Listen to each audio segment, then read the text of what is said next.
perdido, né? Tudo eles conseguem assistir depois. Bom, iniciamos então.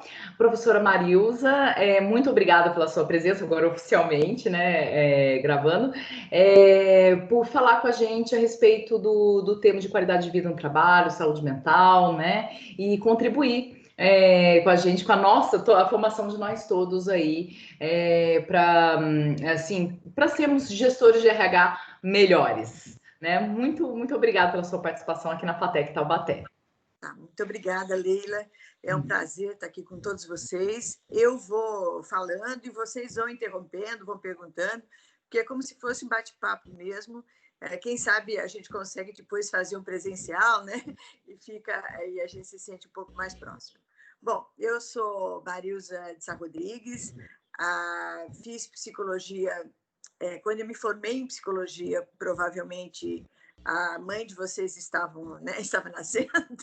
Eu me formei em 1975, fui a terceira turma de psicologia de Lorena, e foi muito interessante o meu ingresso na psicologia organizacional. Porque, quando a gente entrava na faculdade, era costume da instituição fazer uma espécie de uma orientação profissional para a gente. E eu me lembro que, na entrevista de entrada na universidade, na faculdade, o Padre Guedes, né, que era nosso coordenador, perguntou o que eu queria da psicologia. E eu me lembro que eu disse para ele que eu não sabia muito bem o que eu queria, mas eu sabia o que eu não queria. E eu não queria psicologia organizacional. Então, foi muito engraçado, porque a minha trajetória começou negando essa área, e foi exatamente a área que eu me encontrei, né? Quando eu estava no 5º ano de psicologia, apareceu um estágio para eu fazer aqui na Ford Taubaté, e eu fui fazer um trabalho de pesquisa para descobrir o que o supervisor de linha, avaliado na avaliação de desempenho com resultados satisfatórios e mais que satisfatórios, tinha de diferente do supervisor que não era tão bem avaliado. Então, o meu estágio foi isso, foi fazer uma pesquisa. E com essa pesquisa, eu consegui a minha efetivação e comecei a trabalhar na área de treinamento na Ford Taubaté. Depois, eu me casei, não tinha vaga em Taubaté, né, e nem na Ford São Paulo, e aí eu saí da Ford e entrei na Mercedes-Benz Brasil. Na Mercedes-Benz, eu fiquei 10 anos e cheguei a ter cargo executivo. Eu fui chefe de divisão da área de treinamento e trabalhei no staff na área de motivação, de pesquisas de motivação e satisfação no trabalho. Aí, depois, por questões pessoais, minha filha ficava muito doente em São Paulo, eu tive que me mudar para o interior, aí voltei para Taubaté, que é onde a minha família estava, e aí sim iniciei minha carreira acadêmica. Por sorte, tinha uma vaga de psicologia organizacional no departamento de psicologia, e eu fui convidada, a professora Cristina Peluso, e acabei ingressando no curso, né? E virei professora. Com 2 anos de universidade, eu virei chefe de departamento, fui chefe de departamento da psicologia, e aí eu resolvi entrar na carreira acadêmica e levar isso de uma maneira mais séria, né? Aí eu fui fazer o meu mestrado, eu fiz o meu mestrado em administração, não em psicologia, na Universidade Presbiteriana Mackenzie, em São Paulo. Quando eu terminei a minha defesa, né, quando eu terminei meu mestrado, Mackenzie me convidou para dar aula lá e eu ingressei na Universidade Mackenzie. Então, eu fiquei dando aula em Taubaté e no Mackenzie. Fiz o meu doutorado também em administração na Universidade Mackenzie e continuei por lá, né? Eu me aposentei pela Universidade Mackenzie, porque, na verdade, pelo INSS, né? Que estava muito difícil para mim ficar em 2 universidades, vai e volta, vai e volta. E aí eu comecei me aposentei pelo INSS por lá e continuei aqui na Universidade de Taubaté, e agora eu me aposentei do Departamento de Psicologia esse ano, fiquei 37 anos lá, e agora eu só fico no mestrado, né, orientando o mestrado como professora visitante, né? Colaboradora visitante, aposentada, com essa questão de dizer o meu coordenador. Mas eu queria começar... Marilza, Oi, oi. Marilza, só antes de você, eu estava esperando você terminar a sua apresentação.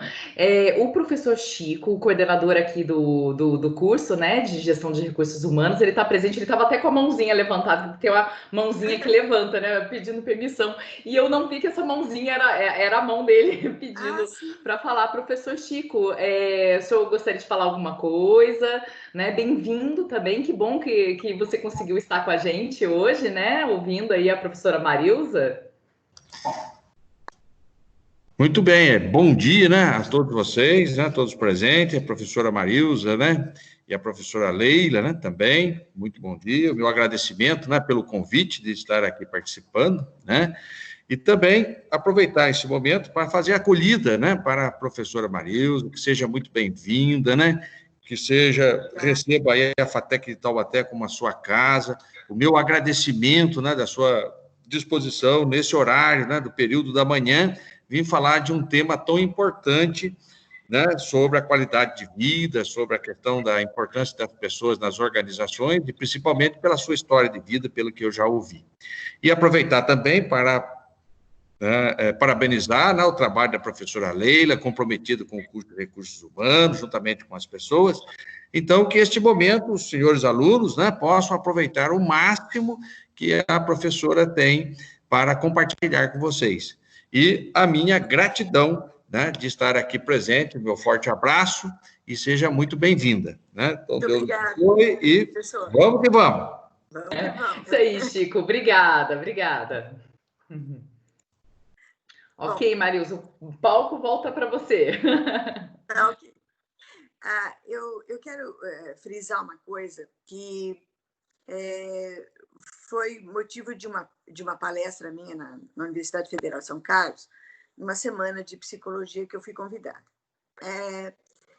Em 2 momentos da minha vida, isso ficou muito presente, né? A maioria dos profissionais de psicologia do trabalho, eles trabalham mais com desemprego, com sofrimento psíquico no trabalho e etc. E eu me lembro que eu sofri uma certa pressão na Universidade Federal de São Carlos, de uma professora mesmo, né, que ela diz assim: mas você teve uma carreira capitalista, você trabalhava dentro da empresa, você ajudava o capital a explorar o empregado. E aquilo me deixou muito incomodada, né? Porque eu disse assim: olha, nós temos milhões de desempregados, isso é uma realidade econômica, social, é um problema sério. Acho ótimo que existam pesquisas, que existam críticas, que existam trabalhos voltados para isso. Mas eu, Marilza, me preocupo com os milhões de trabalhadores que estão inseridos em organizações, sofrendo pressões, sofrendo uma série de problemas, e se a gente se negar a trabalhar na área de recursos humanos, se a gente se negar a facilitar essas relações de capital e trabalho nas organizações, quem é que vai fazer isso? Os advogados trabalhistas? Né? Essa foi a minha pergunta. Quem entende de gestão de pessoas são psicólogos, profissionais formados na área de gestão de pessoas, e não pessoas que lidam mais com a parte econômica, financeira, etc. Então, eu quero deixar muito claro para vocês quanto eu acho importante uma formação na área de gestão de pessoas. Porque quando a gente está lá na organização, quando a gente pode interferir nas práticas, nas políticas de gestão, nós estamos facilitando a vida desses trabalhadores, com processos, com mudanças, né? E isso é saúde mental do trabalhador. Então, quando a pessoa está trabalhando, ela sofre uma série de pressões. Então, medo de perder emprego, a pressão do chefe, a pressão da própria organização. Então, se nós não estamos lá para minimizar essas pressões, o que será da saúde mental e da qualidade de vida dessas pessoas que trabalham, né? Ontem, semana passada, eu estava dando uma palestra na Vibras, preparando presencial, por incrível que pareça, presencial, para o pessoal que está se preparando para aposentadoria, né? Então, é um programa de preparação para aposentadoria. E a gente vê o sofrimento das pessoas e que, assim, porque vão sair, estão há 30 e tantos anos da empresa, como é que vai ser esse processo? E a gente vê um projeto lindo desse sendo implantado para quê? Para melhorar a qualidade de vida, para que as pessoas se preparem, para que elas tenham um sofrimento psicológico menor com essa perda das relações com o trabalho. Então, o trabalho, gente, ele é extremamente importante nas vidas das pessoas. Lógico que o desemprego a gente tem que estudar, a gente tem que melhorar, mas as pessoas que trabalham também sofrem, né? Então, é nesse sentido que eu falo que quando a gente está numa organização, a gente tem que estar preparado para ajudar nessas práticas e políticas que facilitem essas relações entre a organização e o trabalhador. Porque, gente, nós estamos aqui, até o professor Chico brincou, né? Nessa hora da manhã, né? Então, assim, nós estamos aqui trabalhando, vocês estão trabalhando, eu estou trabalhando, a Leila, né? A professora Leila está trabalhando, então, todos nós estamos trabalhando. Quantas horas um profissional que trabalha numa organização fica à disposição da empresa? Né? A resposta que eu tive na Vibras na semana passada foi 10 horas. Entre o horário que eles dedicam, né, para sair de casa, o transporte, chegar na empresa e voltar para casa, eles ficam 10 horas à disposição da empresa. Fora o fato de que, com a família, eles ficam 4, 5 horas, né? Porque o resto eles estão dormindo. Então, assim, a vida dessas pessoas é dentro dessas empresas, é dentro dessas organizações. E se nós não tivermos práticas políticas de recursos humanos e gestão de pessoas que favoreçam essa convivência, nós vamos estar aí prejudicando a saúde mental, física e mental, né, biopsicossocial dessas pessoas. Tá? Então, acho que ficou claro o meu posicionamento, né, até agora. Sim, sim, Marilza. Até, inclusive, aproveitar para... eu desliguei a minha câmera para ajudar na conexão, tá bom? A gente desliga, fica uma coisa, parece que a gente está conversando por vácuo, né? Mas estamos todos aqui atentos, tá bom? Não, assim, qualquer coisa, interrompam, né? Pode deixar. Eles fazem pergunta, qualquer coisa, se alguém escrever alguma coisa no chat, eu vou fazendo essa mediação aí, tá bom? Apenas vou deixar minha câmera desligada só para conexão. Eu também recebi a mesma mensagenzinha aqui. Ah, sim, pessoal, desliguei. Ah, então tá bom. Tá certo. Então tá. Então, voltando, né? Quando a gente fala de qualidade de vida na empresa, nós temos, eu falei assim, olha, depende das práticas e políticas e tal. Que práticas e políticas são essas? Então, vamos lá. Desde o sistema de remuneração, né? O quanto essa empresa paga para essas pessoas trabalharem nela, se está na faixa de mercado, se está abaixo da faixa de mercado, que função essa pessoa desempenha. Então, é muito comum hoje você perguntar, né, para o profissional, para a pessoa que está na empresa, o que você faz? Aí ele diz assim, olha, eu sou contratado como analista de qualidade. Eu vejo processos de qualidade da empresa e tal. Mas eu faço muito mais coisa. Na verdade, eu sou um bombril. 1001 utilidades. Essa é a brincadeira que eles fazem o tempo todo. Por que eles falam isso? Porque hoje, com o enxugamento da estrutura, né, a gente tem poucos funcionários e muita coisa para fazer. Então, as pessoas elas acabam fazendo muito mais do que aquilo que elas são teoricamente, né, a tarefa dela, a função dela. Essa pressão, essa exigência da organização, ela, em alguns aspectos, ela se torna positiva, e eu já vou explicar por quê, e ela pode se tornar negativa também. Né? Então, vamos lá. Positiva. Eu aprendo várias outras coisas, eu tenho que me relacionar com uma série de pessoas, eu tenho que fazer um monte de coisa, e isso é aprendizagem. eu não fico num trabalho rotineiro, fazendo sempre a mesma coisa, não sinto que eu estou aprendendo, não sinto que eu estou crescendo dentro da empresa. Então, esses novos desafios, para mim, são importantes. Então, não me incomodo de fazer outras coisas além da minha tarefa, que eu fui contratado, porque eu me sinto em crescimento, eu me sinto valorizado, eu me sinto participante desse processo produtivo, e isso me agrada. Tá? Então, isso é o lado positivo. O lado negativo. Não, se a gente não fizer, o meu coordenador pode dizer, o meu chefe, o meu supervisor pode dizer que alguém quer fazer. E isso, gente, é uma ameaça de que ele pode ser mandado embora. Ah, você não está contente? Então tem gente aqui que quer fazer e vai fazer. Então, são dois polos, né? E depende muito de como a gente lida com isso. Então, o nosso foco, nós temos uma visão um pouco mais macro, né? Que são as práticas e políticas da organização. Então, ela remunera de uma maneira, ela tem uma política geral. Mas quem aplica essa política e essas práticas de gestão de pessoas, hoje, né? Quando eu iniciei na minha carreira, isso não era verdade. Nós é que fazíamos as coisas, né? O pessoal de RH é que decidia quem que ia aumentar, quem que não ia aumentar, que carreira que ia fazer. Hoje não, hoje o RH ele está nas mãos do supervisor, do gerente, né? Da pessoa que está ali na frente. É ele que aplica o que nós, do gestão de pessoas, determinamos que vai ser feito. Então, a preparação dessa liderança é o grande desafio que nós temos hoje na área de recursos humanos, se a gente quer cuidar de qualidade de vida. Porque é ele que vai falar para o funcionário o que ele tem que fazer, como ele tem que fazer. E se ele exercer uma liderança negativa, né? Se ele trabalhar na questão da ameaça, olha, eu estou de olho em você, né? Estou de olho em você.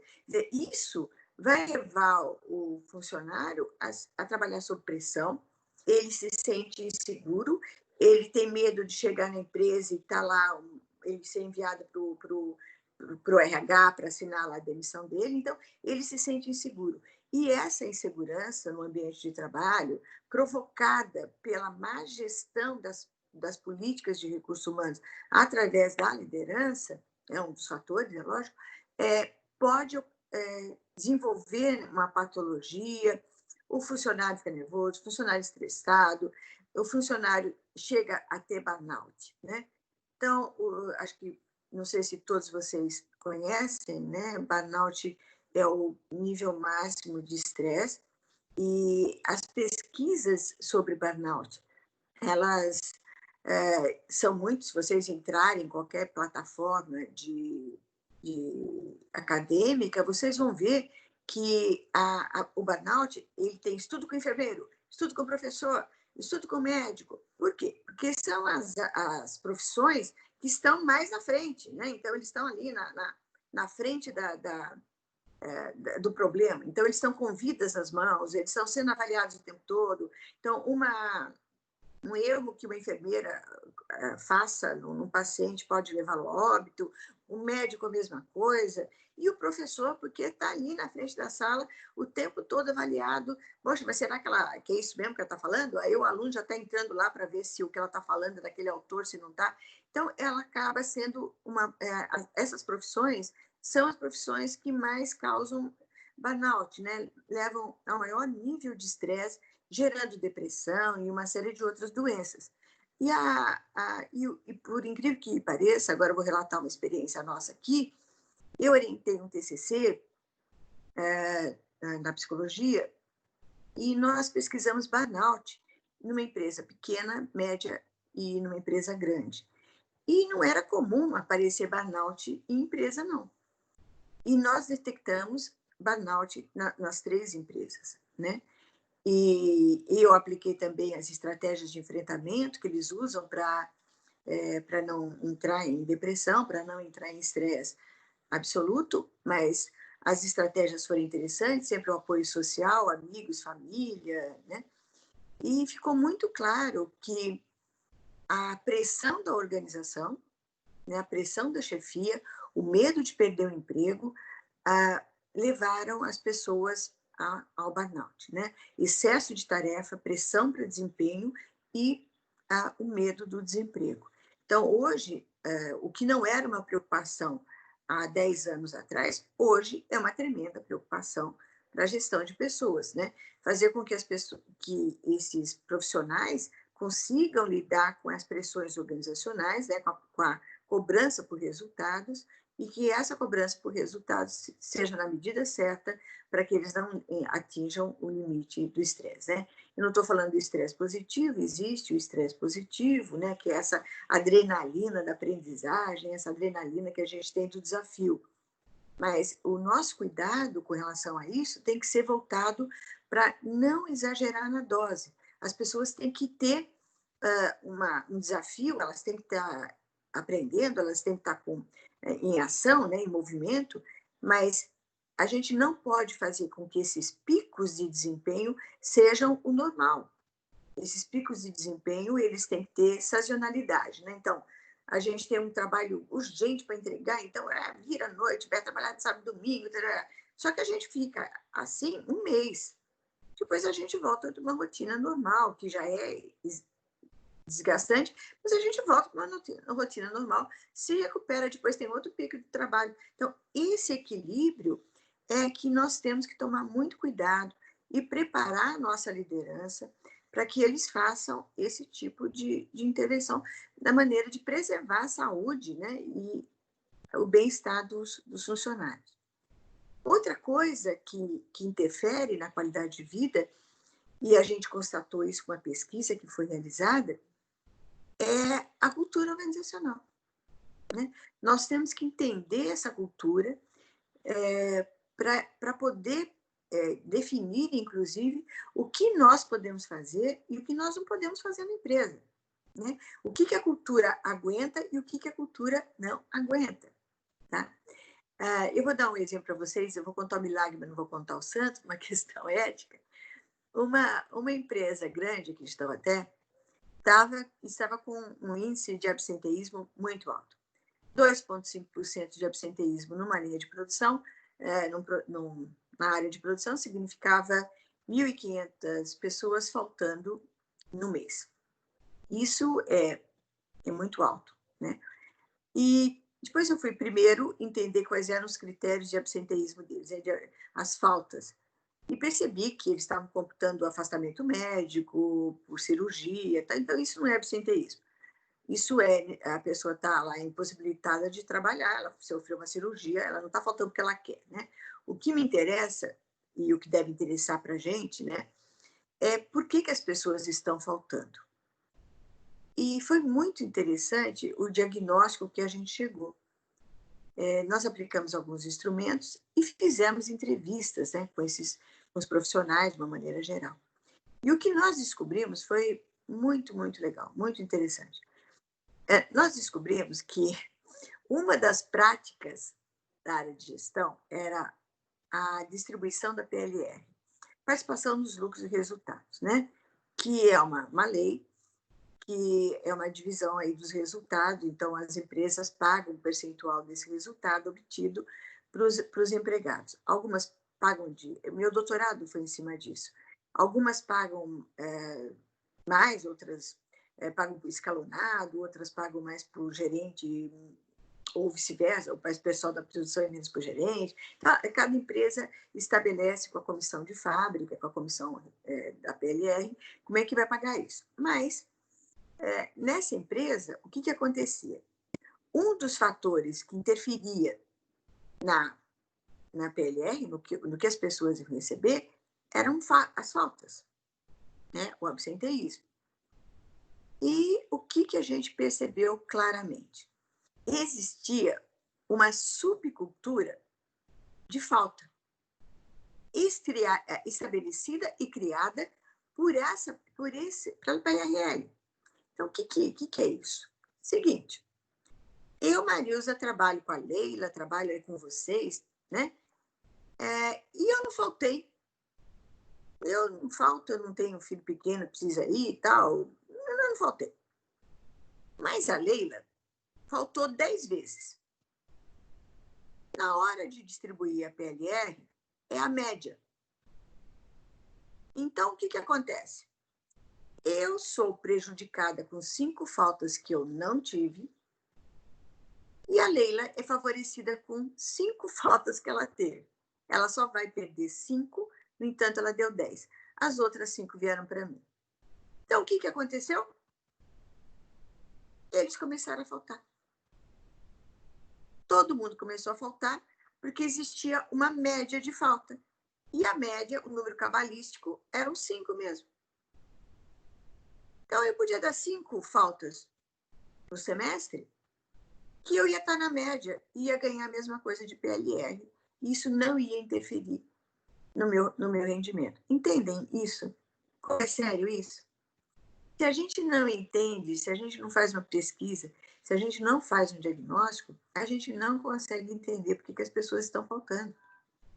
Além do critério excessivo, né, da computação das faltas, a falta espontânea, eu falto porque eu quero, eu entrei com uma desculpa qualquer lá e faltei, estava na cultura, uma subcultura desenvolvida em função de uma prática, de uma política de recursos humanos, né, obrigatória, com certeza, que é o pagamento da PLR, mas que acabou aumentando o nível de absenteísmo por uma falta de critério, um critério não justo para as pessoas. Porque se eu ganho mais, se eu não faltei nada, e ganho mais que a Leila, eu continuo sem faltar. Mas se eu perco, eu vou faltar também. Entenderam? Uma questão de percepção de justiça. A percepção de justiça faz com que o ambiente de trabalho seja mais saudável ou menos saudável. Se eu percebo que eu sou tratada de uma maneira injusta pela organização, que ela não tem critérios justos e equitativos, eu acabo me estressando, eu acabo ficando nervosa, eu acabo ficando descontente com essa organização. E isso faz com que a iniquidade, né, eu me sentir prejudicada, faz com que eu diminua o meu desempenho, comece a criticar a organização, comece a falar mal da chefia, que não me deu aumento, que eu estou trabalhando demais, que a empresa está tirando, eu não faltei, mas eu estou sendo descontado. Eu começo aquele processo de reclamação, e esse processo de reclamação acaba minando o grupo de trabalho, acaba deixando o grupo de trabalho pesado. E esse ambiente desfavorável faz com que as pessoas diminuam a qualidade de vida. Tá? Então, tá claro até aqui? Tudo ok? Então tá. Então vamos continuar. Tudo Então, certo. Ah, Marilza, oi. acho que a Letícia mandou aqui alguma coisa. Mas o que o próprio funcionário pode fazer para melhorar a qualidade de vida dele no trabalho? Existe alguma possibilidade do funcionário? O que ele pode fazer? Tá. Essa sua pergunta, Letícia, é muito interessante e é uma coisa que a gente tem trabalhado muito, né? Eu acho que o que falta nas organizações, eu acho, tá? Não tenho uma pesquisa para dizer isso para você, mas eu acho que o que falta é a liberdade do funcionário se queixar com relação ao que ele está sofrendo, falar abertamente com a chefia sobre o que ele não está concordando com essas injustiças, iniquidades, etc., né? Que isso, eu já vou falar mais um pouquinho sobre isso na frente, vai melhorar as relações interpessoais dele no ambiente de trabalho, né? Não só com a chefia, mas com a organização de uma maneira geral. E, por outro lado, do lado individual, né? O que o sujeito pode fazer ele mesmo para a qualidade de vida dele, independente das práticas e políticas da organização. Ele pode desenvolver estratégias para enfrentar esse dia a dia dele, né? Então, algumas coisas são extremamente importantes nisso. Por exemplo, pessoas que tendem a assumir muita responsabilidade, porque são pessoas responsáveis, né? Querem colaborar, etc. O que acontece? Elas são sobrecarregadas, né? Porque eu sou coordenador de uma área, chegou um trabalho urgente, eu tenho que distribuir para alguém fazer. Para quem que eu vou distribuir? Para aquela pessoa que sempre faz, e não para aquele que é mais devagar. Então, aí eu vou lá e falo, fulano, Letícia, faz para mim. Isso aqui é urgente, eu sei que você dá conta, e você está até aqui de coisa para fazer, e fica sem graça, fica com, né? Porque ao mesmo tempo que ele está te elogiando, ele está pedindo sua colaboração, mas você está de trabalho até o fio de cabelo. E aí você fala, tá bom, eu faço. E aí o que acontece? Você fica trabalhando até mais tarde, você leva trabalho para casa, e o seu colega lá, o Joãozinho lá, que não faz nada, fica na boa, fazendo só o trabalhinho dele, e chega no final do mês, ele ganha o mesmo dinheiro que você. Isso gera um estresse muito grande. Então, o que a Letícia tem que dizer? Não. Agora não dá. Ou o que você quer que eu deixe de fazer para poder atender essa sua urgência?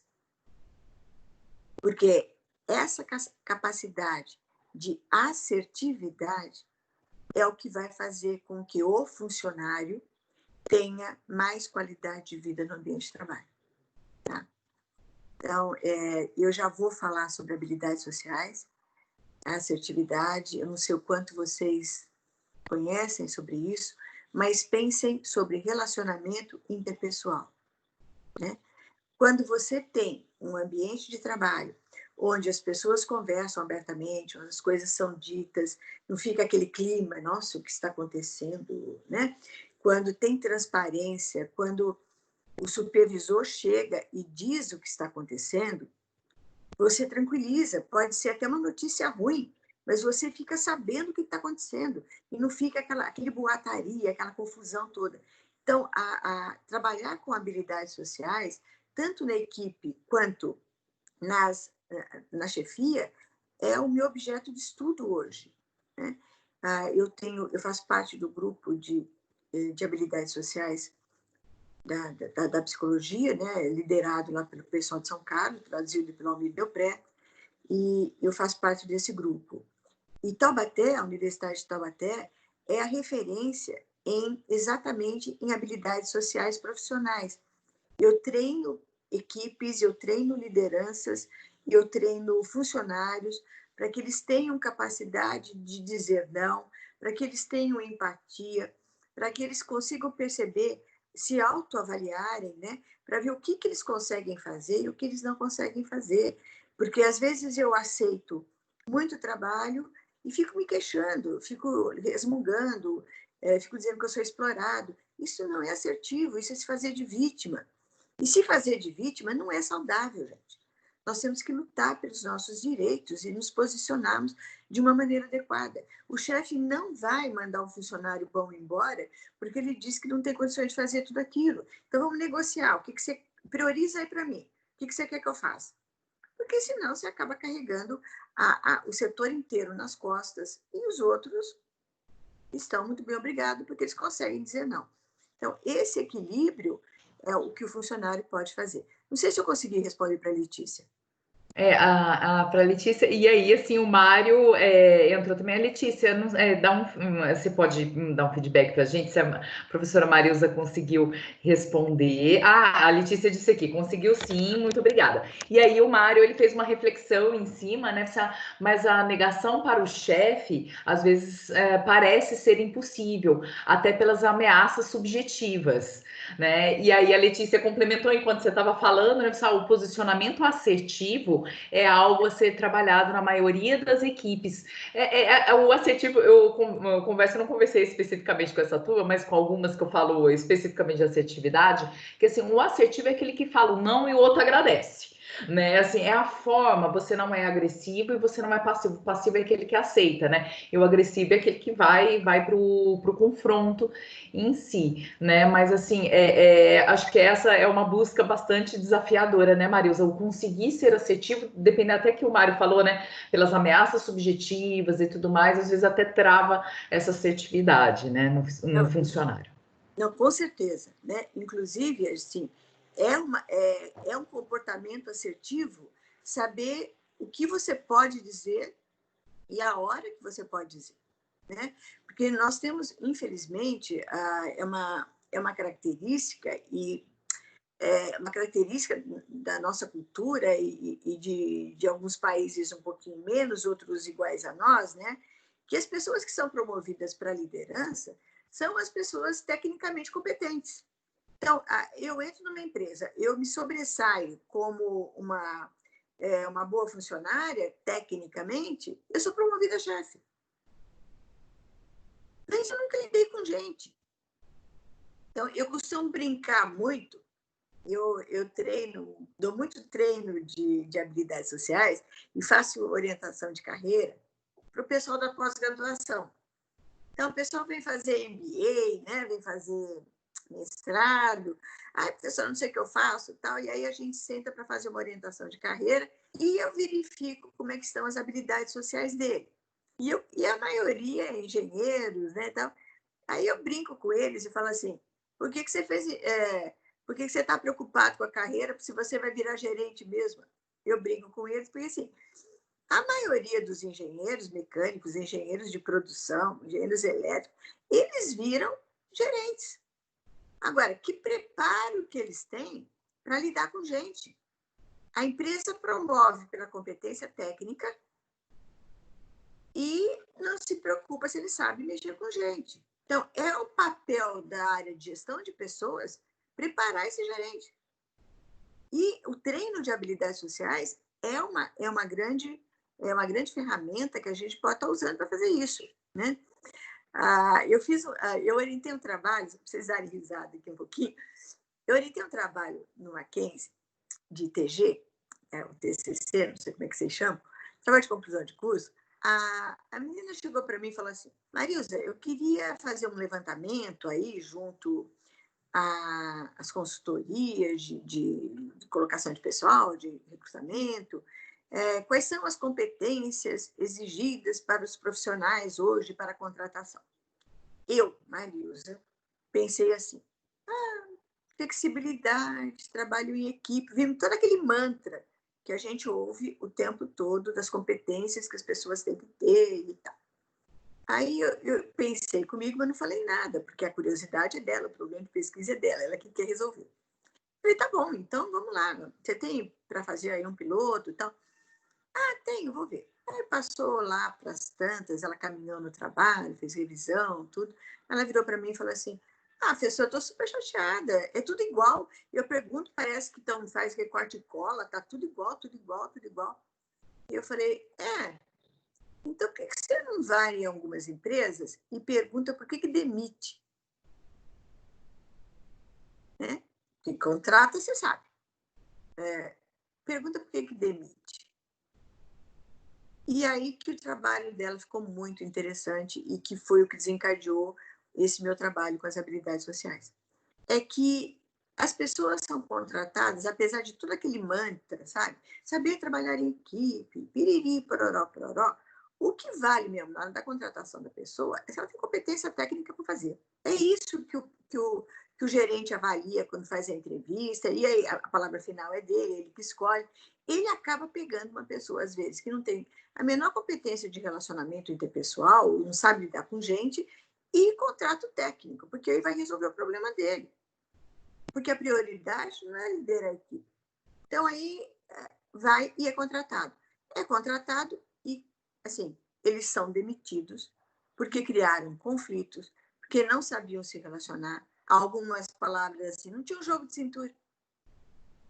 Tá? Então, estou falando isso para vocês verem a importância que tem, né? A competência técnica, lógico, isso ninguém nega, que a gente tem que ter conhecimento necessário para fazer a nossa função, para entender aquilo que a gente está fazendo, mas nós temos que, principalmente, a gente tem que saber se relacionar com as pessoas. E, às vezes, fazer uma estratégia, montar uma estratégia para que esse chefe que faz pressão, que ameaça, consiga mudar um pouco essa visão dele. Porque as pessoas que são agressivas, como esses chefes, que fazem muita ameaça, que fazem essa ameaça subjetiva, que dá aquela olhadinha assim, né? Esse tipo de chefe que faz até um certo assédio moral, né, no funcionário, ele é agressivo. E essa agressividade, uma das coisas que a gente tem certeza é que as pessoas que são muito agressivas, elas são inseguras.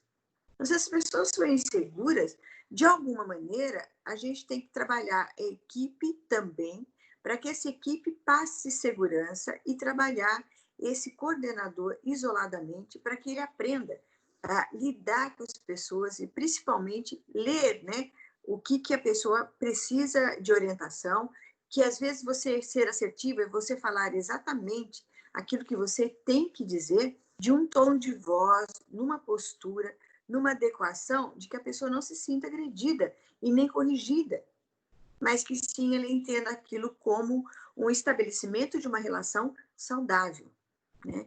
E mais do que isso, Mário, né? Mais do que isso, Mário, eu estava conversando num congresso com a doutora Gardênia Abad, lá da Universidade de Brasília, e a Gardênia falou uma coisa que parece tão óbvio, mas eu não tinha pensado dessa forma. Ela me disse assim, a gente está falando sobre assédio, sobre sofrimento, a pressão que as pessoas sofrem no ambiente de trabalho, e ela diz assim, Marisa, para mim, o que está me preocupando mais é o assédio organizacional. E aí eu parei e falei assim, nossa, Gardênia, é mesmo.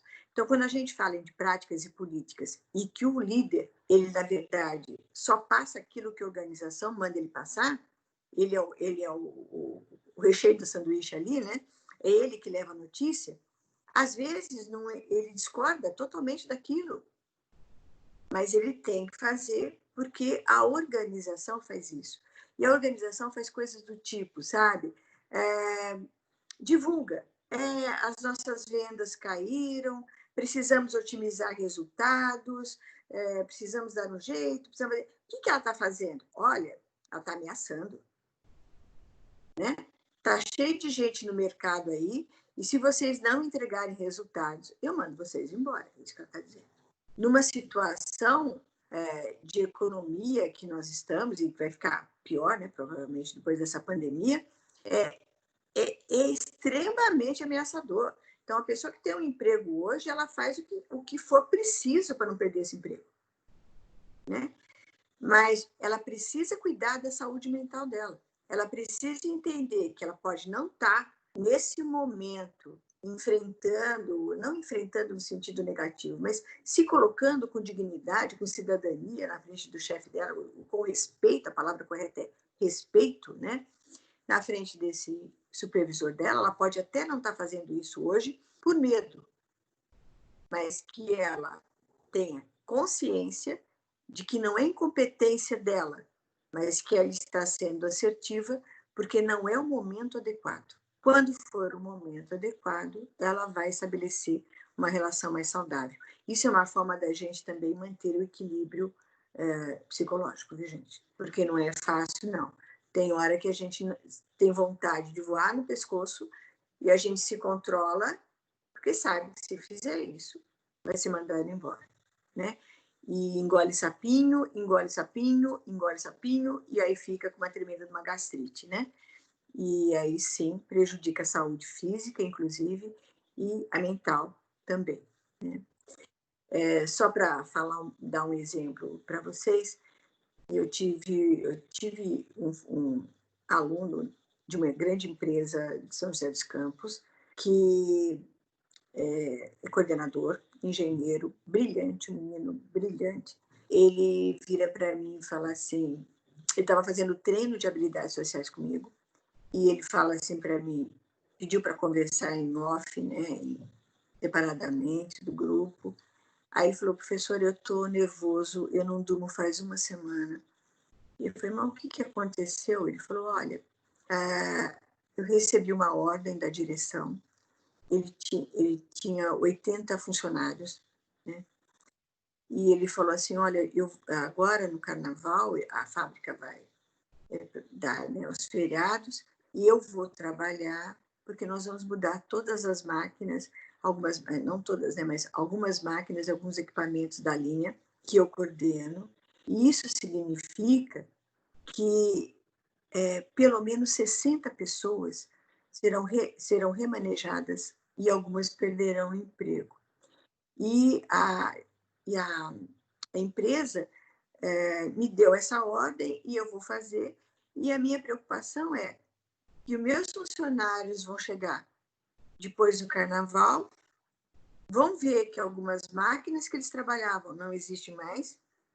E o que eu falo? Eles vão perder a confiança em mim. Eu não estou me sentindo bem desse jeito, eu estou sentindo traindo a minha equipe.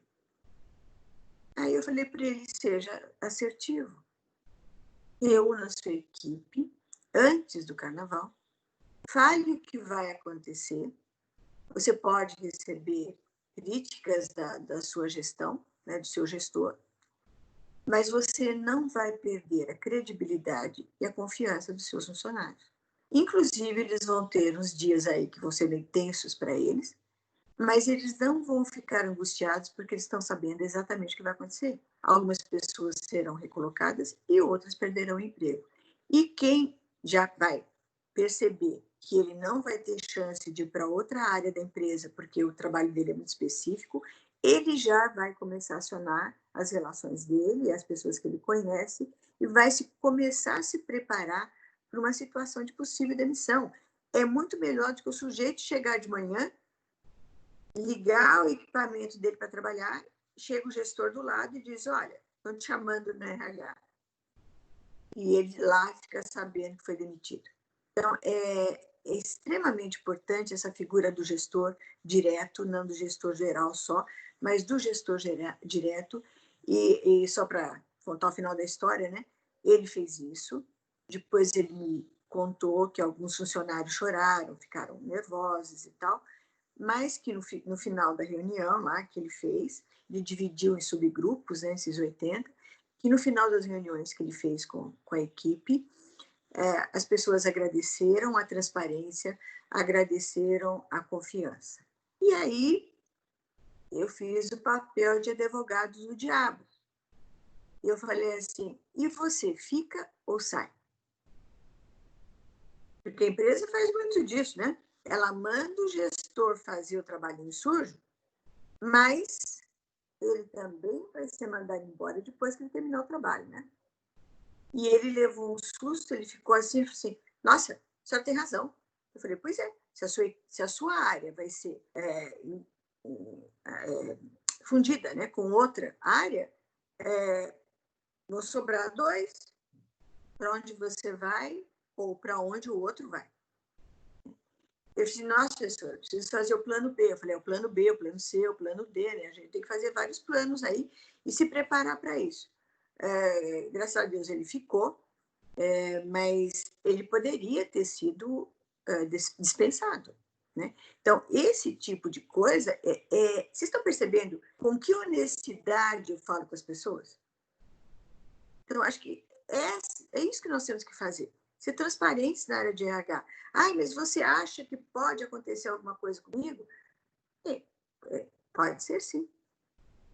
Tá? Porque senão as pessoas se sentem traídos, pegos de surpresa, elas não têm tempo de se preparar para isso.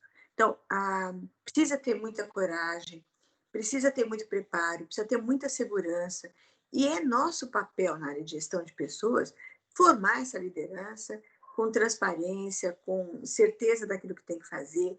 Eu conheci líderes nessa minha trajetória aí de vida, de trabalho com empresa, porque vocês estão vendo, né? Mas a Marilza saiu da Mercedes há muito tempo, ela é uma acadêmica. Não, não sou não, viu, gente? Eu dou treino, até o ano passado, eu estava dando treino de habilidades sociais para a equipe de enfermagem do Hospital Regional, para o pessoal administrativo. Foi um trabalho desafiador, principalmente porque a gente teve que trabalhar com a oncologia, o pessoal da enfermagem da oncologia, e só para fazer um parênteses aqui para vocês, né? A queixa, né, ou a demanda que o hospital trouxe para esse trabalho de estágio da psicologia, que eu coordenei e apliquei, né, junto com os alunos, é que estava havendo um problema de relacionamento entre as passagens de turno, né?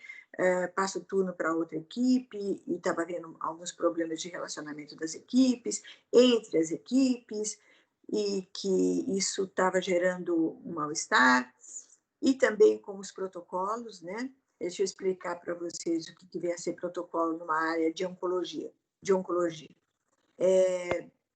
Nós sabemos que existem vários níveis, né, da doença, E alguns estágios dessa doença, dependendo da agressividade do tumor, né, da doença, ela exige que tenha só cuidados paliativos, porque não tem mais o que fazer, certo? E nessa não tem mais o que fazer, existe um protocolo, né? E a família, às vezes, não entende e tal. Só que a demanda que veio para mim era as enfermeiras não se conformam, né?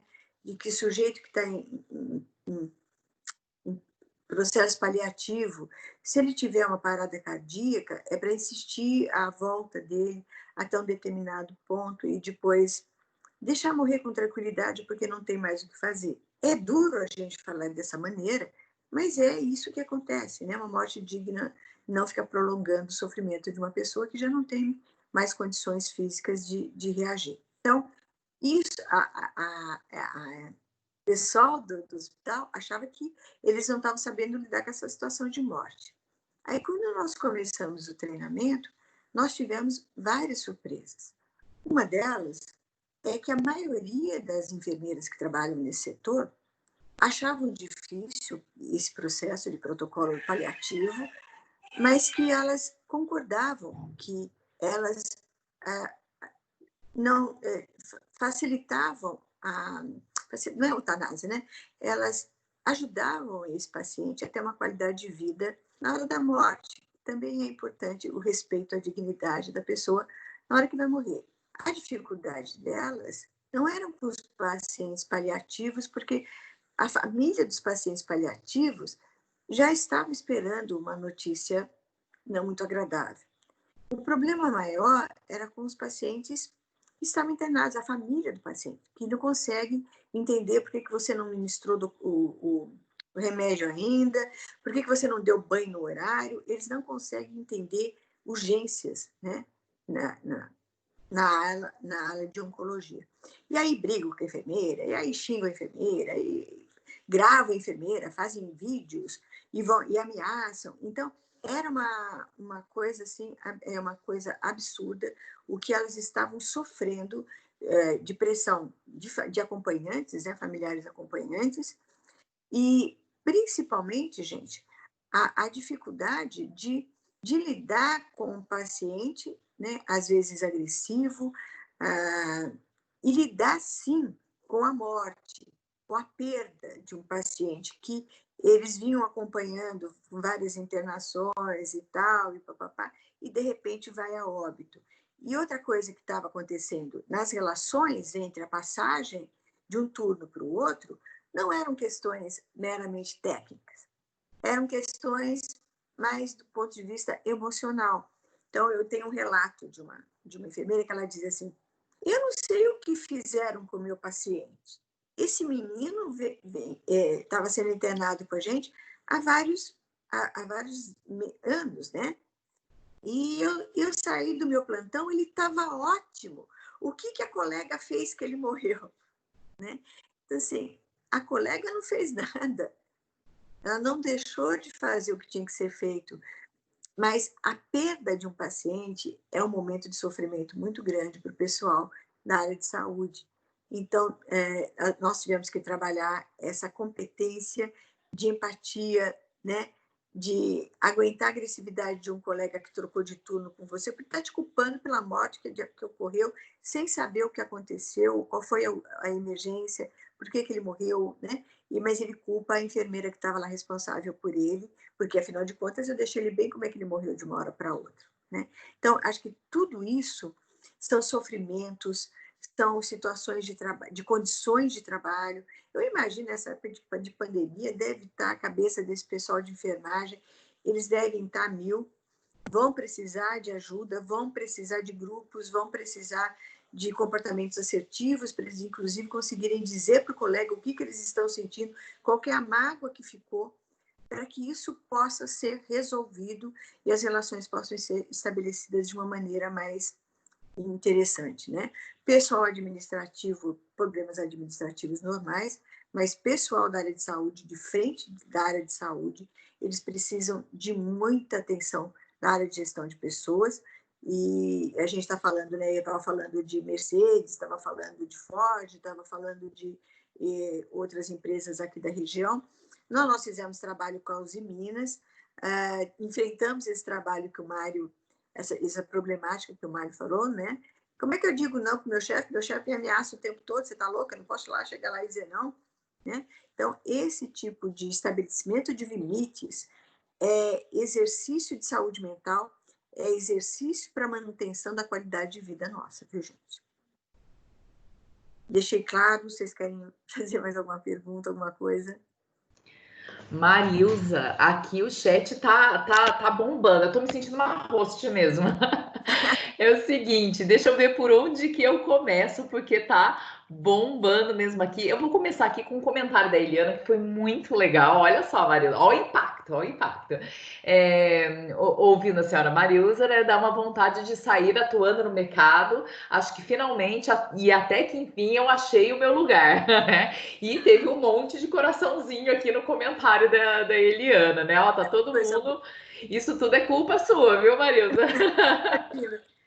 Olha só, tem alguns comentários aqui, que nem o James, ele falou, né? A negação tem que ser dentro do âmbito profissional e não pessoal. E assim chegar num acordo. Se for pessoal, o gestor não está dando suporte à equipe. Ou seja, se for um confronto. É porque assim, às vezes os comentários podem parecer desatualizados, porque foi um tempinho já, enquanto a sua fala, eles vão escrevendo, né?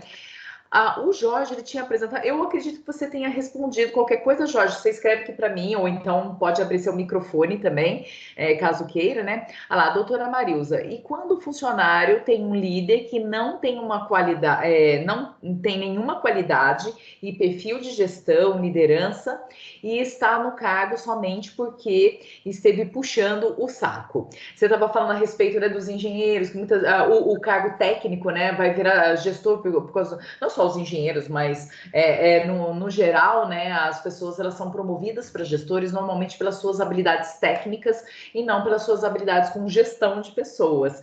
E aí o Jorge, certamente, não sei, ele se inspirou em alguma coisa e falou assim, pois é, muitas vezes a gente vê gestores que nem habilidade técnica têm e de tanto ficar ali puxando o saco, acabam conseguindo, né, essas promoções e tudo mais. Eu acredito que você tenha comentado, Marilza, mas não sei se você quiser falar mais alguma.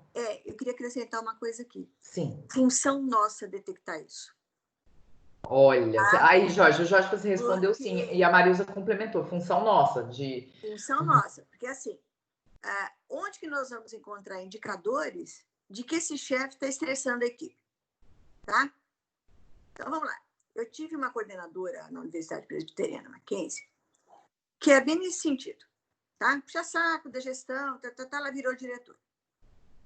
Ela estressou tanto as pessoas, tanto, que o departamento médico interferiu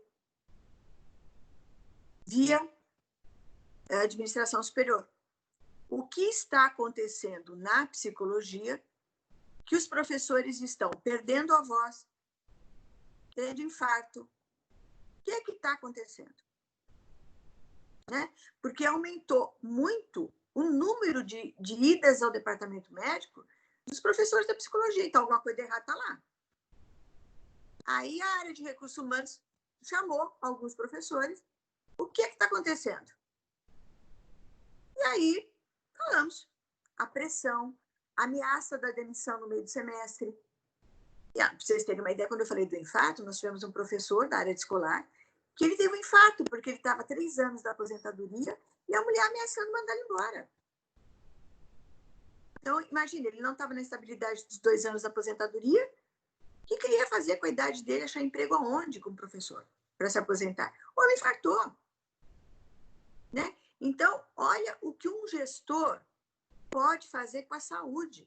E o indicador do departamento médico. O que aconteceu que aumentou esse negócio? Aí a RH foi lá e disse, escuta, o que está acontecendo? E aí o pessoal foi soltando, tal, tirar a diretora. Quando a gente voltou no semestre seguinte, era outra. Né? Então, é isso que a gente tem que ver. Porque eu não tenho nada contra protecionismo, não, tá? Não tenho.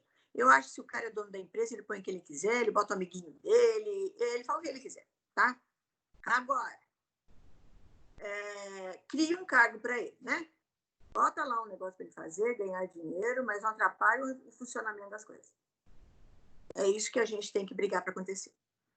E se a gente for um profissional sério e estratégico, a empresa escuta a gente sim. Tenho certeza disso. Ok?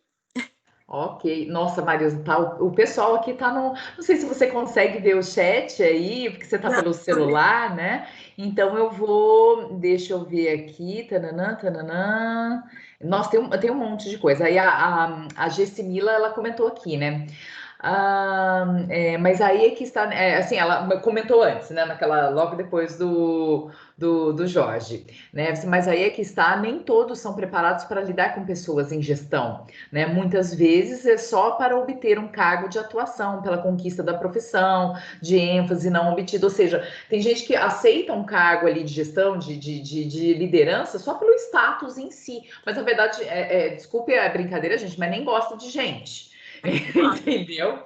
Eu comento muito aqui com eles, né? Só, olha, pessoal, parece uma brincadeira, mas não é muito sério isso, mas olha, vocês poderiam estar cuidando de hardware, né? Nos computadores, poderiam estar cuidando de máquinas, mas não, vocês foram escolher o curso mais difícil da FATEC Taubaté, que é gestão de pessoas, né? Que é gestão de recursos humanos, né? Então, assim, realmente é complexo. Aí o Mário, né, complementando todos os comentários, ele comentou assim: pois é, as pessoas, complementando a Gessimila, né, e são demitidas pelo comportamento, né, porque tem a competência em si e acaba pelo comportamento que não é cabível. Uhum. E a gente também, como gestor de RH, tem que fazer a carreira de especialista. Tem gente que não é bom para lidar com gente mesmo, não tem a menor vocação para isso. Então, a gente faz uma carreira em Y. Um viram gestores e outros viram especialistas e recebem a mesma coisa, tem o mesmo status dentro da organização. Sim, claro. São gestores técnicos, né? E o outro gestores de pessoas, né? Competência, relacionamento. Deixa eu ver aqui a Aline. Às vezes são demitidas porque são contratadas com uma proposta e quando começam o trabalho percebem que é totalmente diferente daquilo que foi dito. Aí ficam confusos e acabam tendo um comportamento diferente do esperado. E é claro que a culpa é do funcionário, né? Porque, poxa, te contratei e você estava desse jeito, né? Não é verdade? Aí o Mário, né, a Aline disse tudo, e isso afeta a qualidade de vida e relacionamentos no trabalho. Eu disse, nossa, não era isso que eu estava esperando. O Carlos aqui. Como passar esses momentos críticos e fatos e números de forma a não ameaçar o colaborador? Difícil ser assertivo diante da pressão que o líder também sofre, quando você estava falando da pressão da liderança, tudo. Você gostaria de comentar alguma coisa, Marilza? Assim, porque o momento que a gente está pressiona a liderança também. Acho que foi o momento que você falou do engenheiro teve que fazer vários planos e reorganização da equipe. Né? Olha, só para responder. Claro. Eu acredito, a minha dissertação de mestrado foi em cima de participação, né? Gestão participativa. Eu acho que, às vezes, a solução está na própria equipe, né?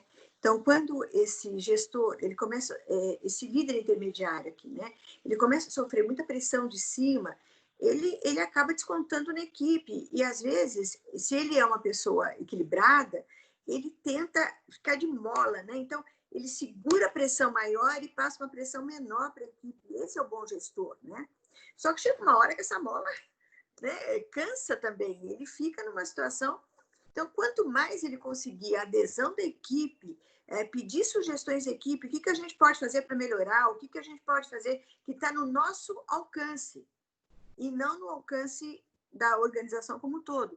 Tem estratégias que podem ser montadas dentro da equipe, acertos que são feitos, que resolvem, minimizam muito esse problema da pressão em cima da chefia. Ele se sente menos pressionado porque ele fica com a cara feia do funcionário aqui, com a pressão aqui, e o que ele faz, né?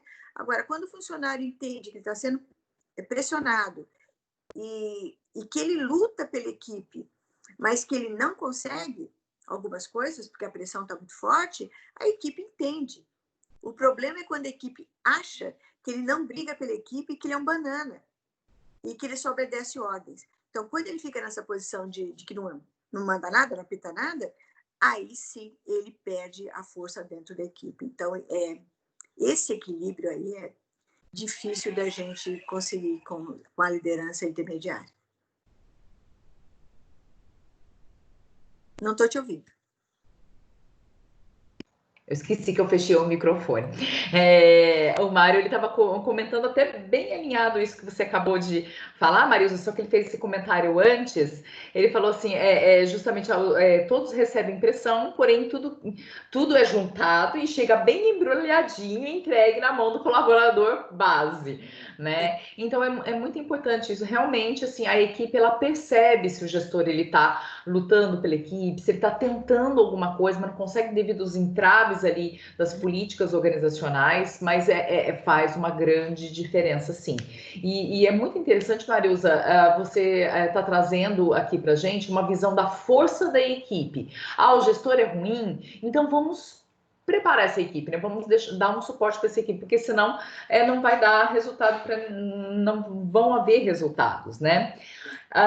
O Fernando fez um comentário aqui, por isso defendo a tese de que, como profissional, devemos ter a capacidade de escolher a organização na qual queremos colaborar. E aí, aí tiveram alguns, depois dele, tiveram alguns comentários, aí a Letícia falou para o Fernando, né? E mesmo que não possamos ter essa escolha, Fernando, que possamos decidir colaborar com a nossa própria qualidade de vida no ambiente de trabalho, trabalhar a transparência e a assertividade. Muitas vezes é um trabalho de nós mesmos, né? A gente sabe que temos uma boa oportunidade, trabalhar naquela organização nos traz algum tipo de benefício, mas não existe lugar perfeito, então é o trabalho, olha o tamanho do fortalecimento interno, né, que muitas vezes a gente tem que ter para enfrentar, né, algumas coisas, né? E aí o James também, conversando com o Fernando, com certeza, Fernando, mas pode ocorrer mudanças externas que mudam a política da empresa. E nós, gestores, temos que ter a capacidade de dançar conforme a música, porque somos profissionais, né? Então, né, a Roseli, ela fez um comentário a respeito dos profissionais da saúde, né?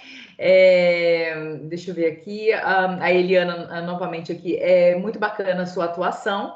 Qual é a maior, uma pergunta para você, Marilza, qual é a maior barreira para você desenvolver a habilidade social profissional? Qual que é a maior barreira, Marilza? Como é que você enxerga isso? Que seria para o desenvolvimento da habilidade social e profissional? Eu acho que a maior dificuldade que a gente encontra é a autopercepção, né?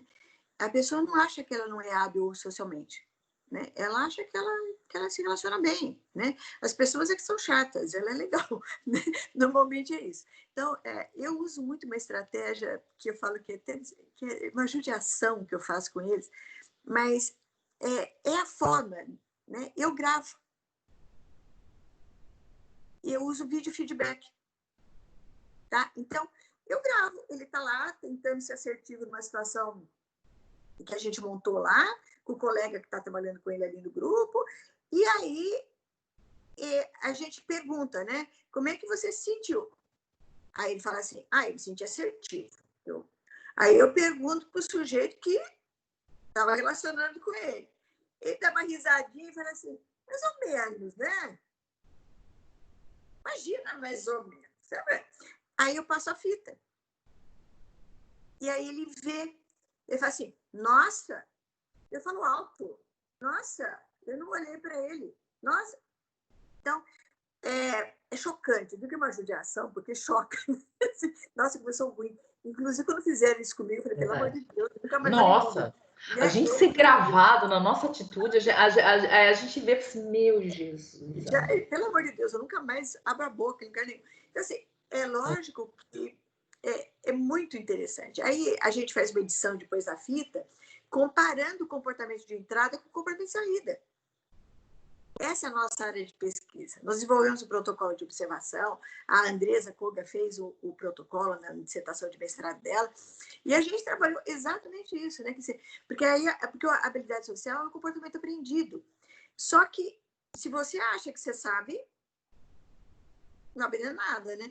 Então, a gente precisa quebrar, né, essa autoimagem, construir uma outra imagem e fazer com que a pessoa, principalmente, se automonitore, né? Estou me automonitorando, estou vendo o que eu estou fazendo e estou muito atenta à reação do outro, porque se eu percebo o mínimo sinal de que o que eu falei foi entendido de uma maneira inadequada, eu retomo e respeito, e não saio de uma metralhadora e o outro que lide com aquilo que eu falei do jeito que ele achar, porque eu sou ótima, né? Não é assim que funciona, né? A gente, às vezes, é assertivo com um e não consegue ser assertivo com o outro, e assim por diante. Exato. E aí, Marilza, seguindo aqui, a Roseli falando, né? Conseguimos ter uma ideia maior onde iremos trabalhar, atuar para criar equipes fortes e conscientes conscientes do que e como irão trabalhar. Então, é um feedback aí, né? Então, aí a Gessimila concordou, exatamente. Aí o Mário, aí já começaram os feedbacks, assim, professora, que demais esse debate. Aí a Letícia, que legal, está muito legal mesmo. O Fabiano colocou, amando essa palestra. Aí a Gessimila, Mário, estou até pensando em uma pós em administração estratégica. Olha só, mas ó. Aí o Jorge, esses debates está show, fazendo abrir cada vez mais a mente como nas outras aulas. Aí o Mário fez uma média, o Mário, não, desculpa, o Jorge fez uma média, né, com a professora, né? Tô brincando, Jorge. Obrigada pelo feedback. É estrategicamente bom fazer uma média com a professora, ela tem o poder da caneta. Exatamente. Ou então de digitar, né? Olha só, o poder da caneta é infalível, né? Aí ele continua, né? Como o professor Chico diz, até no ato de reivindicar algo, temos que planejar a maneira e a forma que será apresentado. Isso é muito importante. Muito importante. Uma coisa importantíssima. Uma vez uma aluna uma aluna me perguntou assim, Marilza, o que o psicólogo tem que ter para trabalhar na área organizacional? Assim, resistência à frustração. Falou tudo. Isso Verdade. Verdade. Às vezes eu conto algumas coisas coisas para eles aqui. Projeto legal, não sei o que, daí chega lá em cima, não. Aí a gente fica 3 dias deprimido e é o máximo que eu deixo vocês ficarem, tá? Depois vocês retomem o projeto e falam assim, onde é que eu errei aqui que eu não soube vender direito? E vai lá e refaz. Porque o gestor maior da empresa está preocupado com o resultado, acionista, um monte de coisa. Quem está preocupado com o gênero somos nós. Se ele não entendeu aquilo, é porque a gente não foi claro. Então, nós temos que melhorar a nossa abordagem. Então, é resistência, frustração e não desistir, persistência. Sim. Aí a Eliana aqui continuando, você, Leila, você balança a cabeça concordando e eu aqui também. Então, é porque fica uma coisa, a gente está com as câmeras fechadas aí, por questão de conexão, de privacidade, aquele monte de coisa, né? Mas daí fica todo mundo, então, tá? Aí, olha o Mário, o único defeito dessa aula é que ela termina aí, Marilza, olha só, vai ter que voltar mais vezes, hein? Ótimo. Aí aqui. A Roseli, né? Professora, gostei dessa técnica de gravação para ver a percepção do outro, né? Falando para você. Preciso saber como fazer isso. Será muito bom para o meu trabalho saber o que e como melhorar. Sim, olha, é vídeo feedback. É muito tranquilo. Nós chegamos a comprar, só para... Claro. Sabe aquelas câmeras de monitoramento de prédio?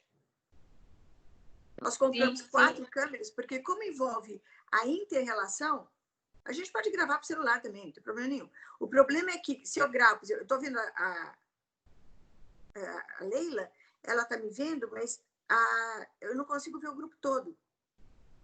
Sim. Então, a gente pegava todo mundo, todos os ângulos, porque se eu falo uma coisa num grupo para a Leila, e a Leila me responde de uma maneira agressiva, eu vejo a reação dos outros. Todo mundo percebeu de uma maneira agressiva o que ela fez? Para desencadear a agressividade da Leila. Então, assim, a gente observa os comportamentos de postura, de olhar, as expressões faciais, para poder fazer isso. E é muito legal, muito legal. Pode usar que você vai adorar. Você vai achar na literatura vídeo feedback. Vídeo feedback. Então, eu vou até escrever aqui para eles. Vídeo feedback. feedback.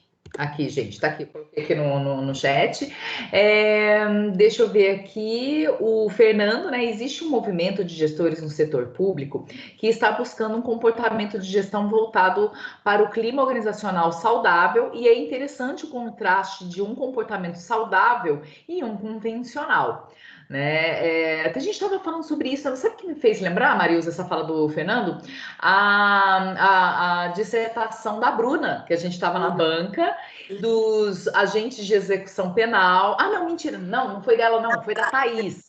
Foi da Thaís, que fez uma pesquisa, gente, acho que eu comentei com eles, né? Porque na terça-feira eu já tive aula com eles, e ela falando do índice, né, de qualidade de vida dos professores de uma universidade federal. E estava todo mundo muito ali no limítrofe, ou seja, será que eles estão tendo um comportamento saudável, ou será que é um comportamento convencional, já que assim, eles ficaram muito, gente, ali no índice de qualidade, toda a pesquisa que ela fez, a aplicação do instrumento e tudo mais, deu assim ok, mais ou menos, deu no meio do caminho. Tanto faz. Tanto fez. E isso é muito perigoso, né? A gente estava comentando na banca que isso é muito perigoso, que assim, dá a impressão mesmo que esses professores da rede pública aí estão tendo um comportamento convencional. Falei assim, a gente não pode fazer muita coisa, né? Então, tá mais ou menos, né?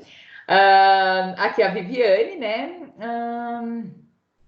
Isso é uma coisa que muitos nós temos que aprender sem desistir nos primeiros obstáculos. Foi o caso do projeto que você falou, né, Marilza? Assim, ok, a gente vai apresentar projetos, coisas maravilhosas, vamos ficar frustrados com os nãos, porque, como você disse, eles têm olho para dinheiro e para número, né? Então, de repente, você tem que fazer uns gráficos, umas coisas para falar na língua deles. E quanto que isso, né, poderá impactar em termos de ganhos, né, de lucro para a empresa, né? Porque eles vem assim, um investimento na pessoa como um gasto. Ainda existe isso, né? Assim, e aí como fazer isso, né?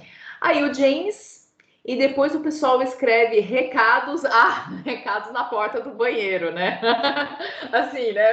Vai lá desabafar na porta do banheiro. Não sei se foi, eu não sei em que momento que o James escreveu, mas com certeza em alguma. Entendi. Já que está mais ou menos, depois vai escrever lá, né? Na porta do banheiro para desabafar. Aí o Mário, dá até para ter uma ideia de fazer um BBB na organização. Aí ouve melhor também, né? Você faz um BBB geral, vamos discutir. O Mário já está com as ideias aí. Aí a Roseli, né, terminando aqui os comentários, os funcionários não gostam dessas técnicas de gravação, porque quando instalei câmeras na loja, eles ficaram muito incomodados, inclusive com comentários agressivos. Diziam estar no BBB, mas eu instalei para segurança deles próprios, né, devido a roubos sem que eles vissem. Minha intenção foi boa, então eles se incomodaram. Aí, Marilza, você me corrija se eu estiver errado, assim, quando você vai fazer esse momento, de gravação, desse vídeo feedback, eles estão ali, assim, eles sabem disso e é para o desenvolvimento deles. Eu falo, olha, nós vamos fazer. A adesão é voluntária, sim, né?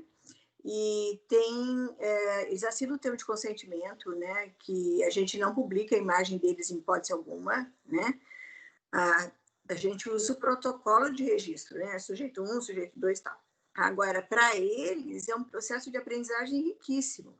Nós chegamos à única empresa que permitiu, dentro da empresa, a gente deu um curso, a Uzi Minas. A Uzi Minas permitiu que a gente gravasse, os funcionários concordaram com as gravações.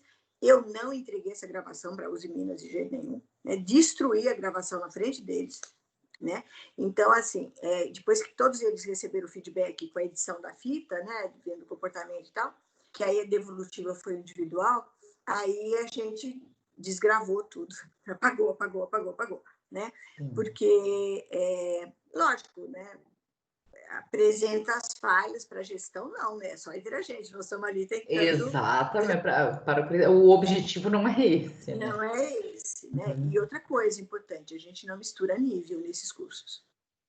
Ou as pessoas são de empresas diferentes, agora, se elas forem da mesma empresa, é tudo do mesmo padrão, sabe? Você não tem líder e subordinado, de jeito nenhum. Daí mostra muitas fraquezas, a pessoa se expõe muito. Uhum. O James falando, muitos sindicatos limitam tais gravações. Eu acredito, James, assim, quando acontece isso, quando existe essa oportunidade, que nem a Marilza fez isso na Uzi Minas, claro, como ela falou, né, é de comum acordo, eles assinam um termo de livre consentimento, quem quiser participa, quem não quiser não participa, mas assim, é um momento ali para desenvolvimento profissional, né, ele deu o ok ali, certo? Então, bem assim, não é obrigatório e não deve ser, porque senão as pessoas acabam simulando comportamentos também, né? Sabe que tá ali, coisa acaba ficando um negócio meio teatral, não sei, assim, se eles, concordo, mas não concordo, aquela coisa toda, então só com consentimento que tem aí. Marilza, estamos. Aí o Fernando brincou com o James, vamos filmar você e não adianta chorar, James. Marilza, estamos aí no final, né, do nosso bate-papo. Eu quero agradecer a sua presença. Eu estou até escutando um aqui, um virtual aqui da turma, né? Assim, muito obrigada pela sua disponibilidade, pela sua paciência com a nossa plataforma aqui, né? Porque assim é novo para todo mundo, né? E assim, por compartilhar principalmente a sua experiência, todo o seu conhecimento. Você viu aí, né, um impacto positivo, excelente que deu aí nessa turma aí de novos gestores de recursos humanos. Estão mandando aqui coraçõezinhos. O Mário colocou uau, virtual aqui. A Letícia, muito obrigada. Professora Marilza, gostamos bastante. E aí, Marilza, eu gostaria assim, de livre consentimento, se não tiver o livre consentimento, eu quero convidar você e os demais que puderem abrir, a Adriana mandando florzinha aqui, então o Fabiano quem puder abrir as câmeras para a gente fazer um print, né, e tirar a nossa foto virtual aqui. Aí, legal, deixa eu parar a gravação, porque deixa eu parar aqui.